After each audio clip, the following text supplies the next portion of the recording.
और अब बात अपमान पर मचे घमासान की, क्योंकि ममता बनर्जी पर बीजेपी सांसद दिलीप घोष की विवादित टिप्पणी से बीजेपी बुरी तरह से घिर गई। टीएमसी ने चुनाव आयोग में इसकी शिकायत कर दी तो साथ ही पार्टी के तमाम नेता बीजेपी पर आक्रामक हो उठे।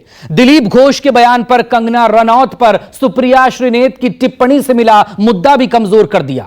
अब टीएमसी पूछ रही है कि चुनाव आयोग और महिला आयोग बीजेपी नेताओं के बयान पर हरकत में क्यों नहीं आते। जब पीएम मोदी ममता बनर्जी का उपहास करते हैं तब इन संस्थाओं की नींद क्यों नहीं खुलती। दीदी की गोवार में त्रिपुरा में बाप तो ठीक करो, जातर में यहाँ ठीक ना है। कंगना रनौत पर विवादित ट्वीट को लेकर जब बीजेपी, सुप्रिया श्रीनेत, कांग्रेस और पूरे इंडिया गठबंधन पर हमलावर थी, ममता बनर्जी पर दिलीप घोष के बयान ने बीजेपी को बैकफुट पर डाल दिया।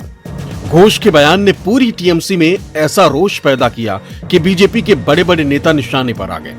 दीदी की पार्टी की पूरी पलटन बीजेपी के चाल चरित्र और चेहरे की परिभाषा देने लगी। पार्टी शिकायत के साथ चुनाव आयोग की चौखट पर भी पहुंच गई। Bharatiya Janata Party has no respect for women and particularly the only woman chief minister of the country.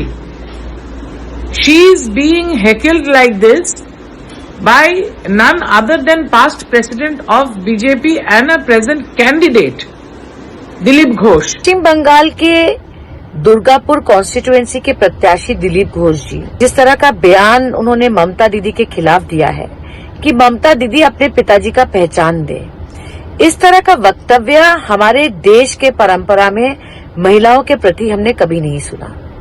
मैं देख रही हूं कि पिछले 2 दिन से भारतीय जनता पार्टी अपने एक महिला प्रत्याशी के अपमान के बारे में बहुत लंबी लंबी भाषण दे रहे हैं, पर इस देश के एकमात्र महिला मुख्यमंत्री को लेकर जिस तरह का वक्तव्य बीजेपी कर रही है, मेरा मानना है ये हमारे देश के और राजनीति के परंपरा के खिलाफ है। पर भारतीय जनता पार्टी फ्रस्ट्रेटेड है, बंगाल में वो हार रही है और जितना अपमान ममता दीदी का बीजेपी करेगी उतने ही लोग ममता दीदी के साथ रहेंगे। যেটা ইলেকশন কমিশন বলে দিয়েছে কখনো করা উচিত না, আবল তাবল কথা বলো না, সেটা রয়ে যাবে, ক্ষমা করলেই হবে না। दिलीप दा का इलाका है और दिलीप दा का आशीर्वाद लेके ही हम इधर आए हैं।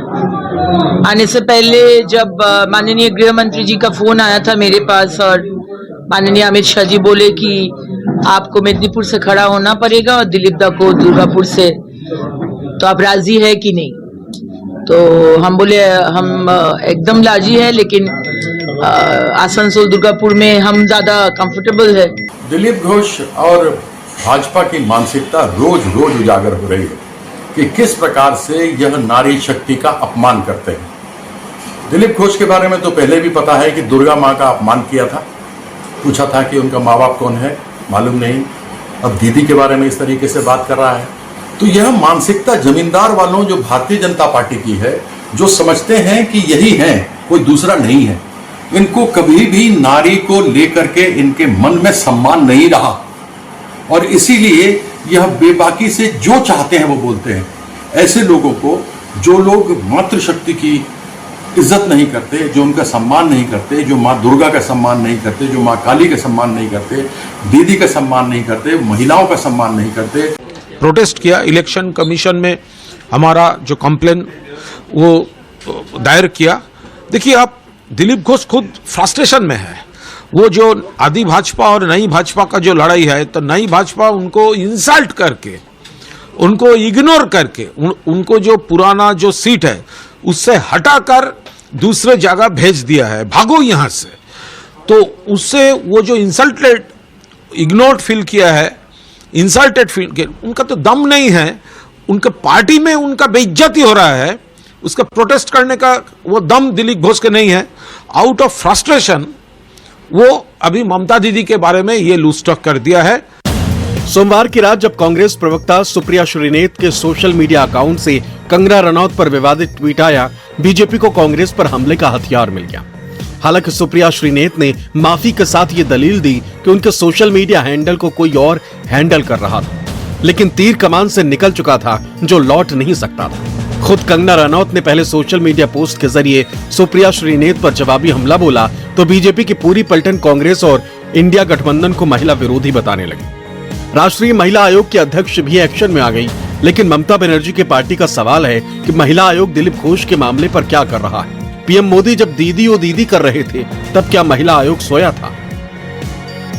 मैं एक अभिनेत्री हूँ और अभिनेत्री होने के कारण या जो भी किसी भी महिला का कोई भी चाहे उनका व्यवसाय हो, कोई भी उनका काम हो, पेशा हो, हर महिला चाहे वो टीचर हो, चाहे वो एक्ट्रेस हो, चाहे वो जर्नलिस्ट हो, चाहे वो राजनीतिज्ञ हो या वो चाहे सेक्स वर्कर हो, किसी भी तरीके की जो महिला है वो डिग्निटी जो है वो डिजर्व करती है।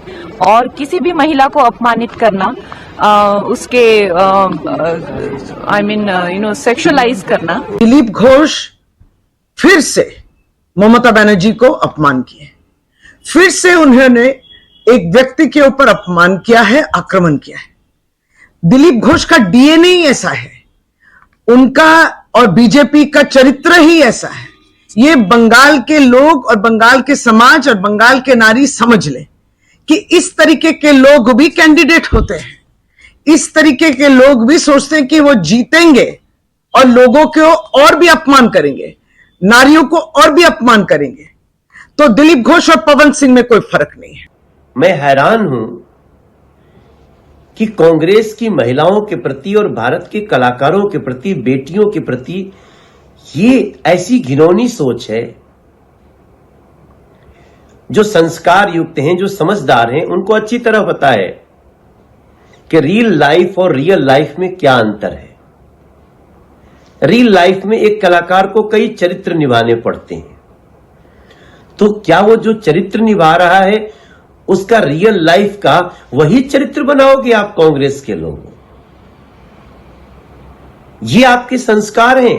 जैसे ही मैंने ट्विटर पे ये पढ़ा, हमने इस पे सुओ मोटो लिया है और इलेक्शन कमीशन को लिखा है कि इनके अगेंस्ट कंप्लेन स्टेप्स लिए जाएं। एक्चुअली हम सोचते हैं कि क्योंकि कांग्रेस में सोनिया जी हमेशा एक उच्च स्तर पर रही हैं और एक महिला होने के नाते वो अपने कांग्रेस के जो भी नेता हैं, चाहे वो अहीर हैं या ये हैं श्री नाते जी, इनके अगेंस्ट कुछ स्टेप लेंगी, लेकिन अभी तक ऐसा कुछ नहीं हुआ। इनफैक्ट उन्होंने डिनाई किया है। लेकिन मेरा बीजेपी ने कांग्रेस के खिलाफ चुनाव आयोग और महिला आयोग में शिकायत दी, तो टीएमसी ने भी बीजेपी के खिलाफ चुनाव आयोग का दरवाजा खटखटाया। दोनों ही बयानों में महिला निशाने पर रही, महिला के सम्मान को चोट पहुंची। सिलसिला बहुत पुराना है, सियासत ने अतीत से कोई सीख नहीं ली। Bureau report, news 24। लोकसभा चुनावों के पहले कोलकाता का बाजार राजनीतिक दलों के झंडे, टोपियों और छातों से पट गए। टीएमसी और बीजेपी के झंडों की डिमांड ज्यादा है, जबकि कांग्रेस की मांग कम दिखाई दे रही है। कोलकाता से देखिए हमारे संवाददाता मनोज पांडे की रिपोर्ट। 2024 के लोकसभा चुनाव का चुनावी बिगुल बज चुका है और बिगुल बजने के साथ साथ ही बंगाल में जिस तरह से देखें कि रैलियों में झंडे, टोपी और छातों का डिमांड बढ़ चुका है। लगातार जो समर्थक है यहाँ कोलकाता में पहुंच रहे हैं, अपने अपने पार्टियों के समर्थक का झंडा और खरीद के लेके जा रहे हैं, क्योंकि गर्मी का महीने से जिस तरह से कहें कि टोपी और छाते का भी डिमांड बढ़ चुका है। वाकई कोलकाता में इन दिनों बीजेपी और टीएमसी दोनों पार्टियों के झंडे, छाते और टोपियों का डिमांड बढ़ चुका है। वही जिस तरह से जिस यहाँ संख्या में कांग्रेस का होना चाहिए, सीपीएम को होना चाहिए, उस तरह की उसकी बिक्री नहीं है। तो कह सकते हैं कि 2024 के लोकसभा चुनाव में बंगाल में यहाँ पे टीएमसी और बीजेपी के छाते, झंडे और टोपियों की बिक्री बढ़ चुकी है। कैमरामैन पंकज के साथ मनोज पांडे, न्यूज़ 24 कोलकाता।